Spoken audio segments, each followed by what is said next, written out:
सप्तऋषियों ने पूछा पार्वती जी से कि देवी किसकी आराधना कर रही हो और क्या चाहती हो आप? पार्वती जी मुस्कुराने लगी। सप्तऋषियों ने कहा, अरे मुस्कुरा क्यों रही हैं आप बताइए आप किसकी आराधना कर रही हैं? पार्वती माता ने कहा, अगर मैं बता दूंगी तो तुम मुस्कुराओगे, तो तुम्हारे मुस्कुराने से अच्छा हम ही मुस्कुरा ले, क्योंकि जो मैं कर रही हूं अगर मैं ये बता दूंगी तो तुम मुस्कुराओगे। नहीं नहीं देवी, ऐसी कोई बात नहीं है, आप बताइए, हम नहीं मुस्कुराएंगे। पार्वती जी ने कहा, तो सुनो, मेरा मन जो है ये हठ पकड़ चुका है और ये नारद जी के वचनों पर विश्वास करके मैं भगवान शंकर को पति के रूप में प्राप्त करने के लिए तपस्या कर रही हूं। जैसे ही सुना तो सप्तऋषि मुस्कुराने लगे। सुनत वचन बिहसे ऋषय। और जब सप्तऋषि मुस्कुराए तो पार्वती जी ने कहा, देखा इसीलिए मैं मुस्कुरा रही थी, तो मुझे पता था अगर मैं बता दूंगी तो तुम हंसोगे, इसीलिए तो मैं बता नहीं रही थी। मुस्कुराने लगे सबके सब। सप्तऋषियों ने कहा, अरे देवी तुम किसके चक्कर में पड़ गई? अरे राम राम राम, अच्छा तुम्हारी भी गलती नहीं है। गिरि संभव तव देह, पर्वत की बेटी हो।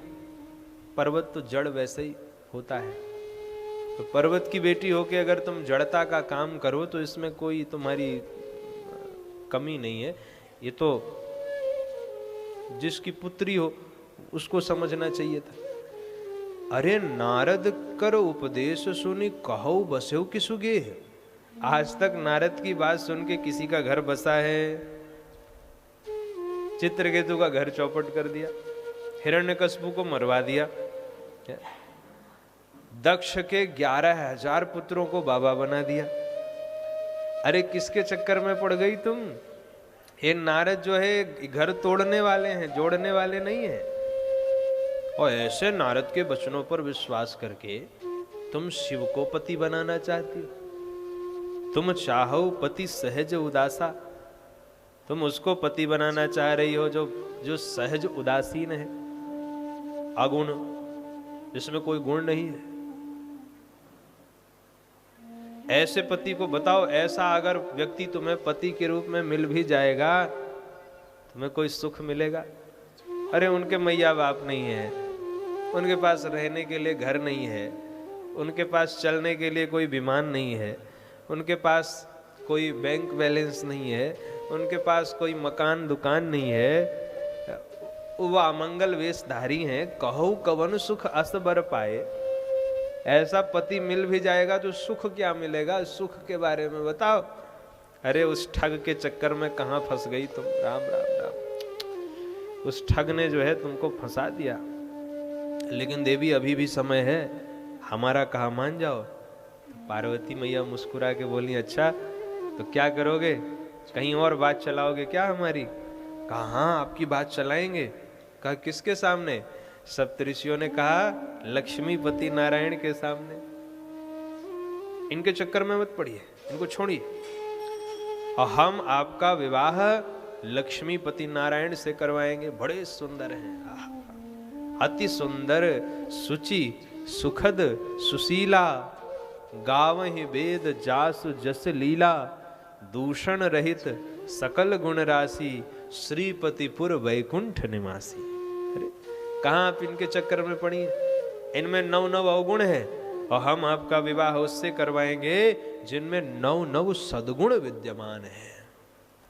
अति सुंदर, सुचि, पवित्र, सुखद, सुख देने वाले, सुशीला, बड़े सुशील हैं, गावत वेद जासु जस लीला, वेद उनकी लीलाओं का गान करते हैं।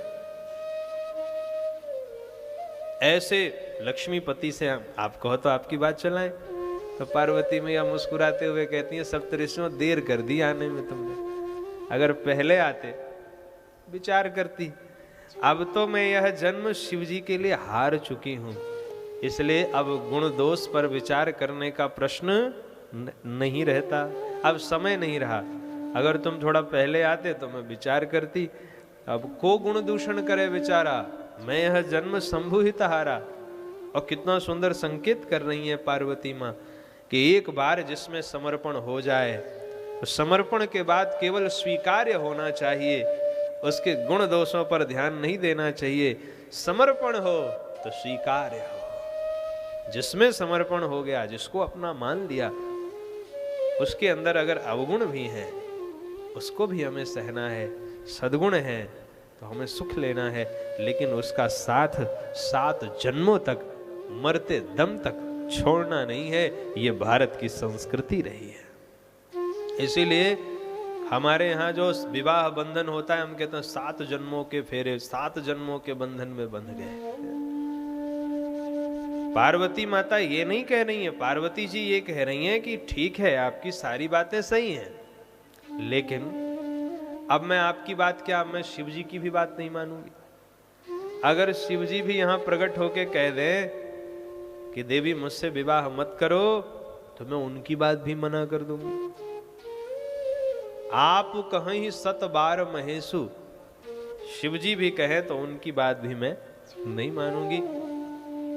स्पष्ट जब पार्वती जी ने अपना पक्ष रख दिया, और एक बात पार्वती माता ने और कही, आप मेरे गुरु की निंदा कर रहे हैं। जिसको गुरु के वचनों पर विश्वास नहीं है, उसको स्वप्न में भी सुख और सिद्धि की प्राप्ति नहीं हो सकती।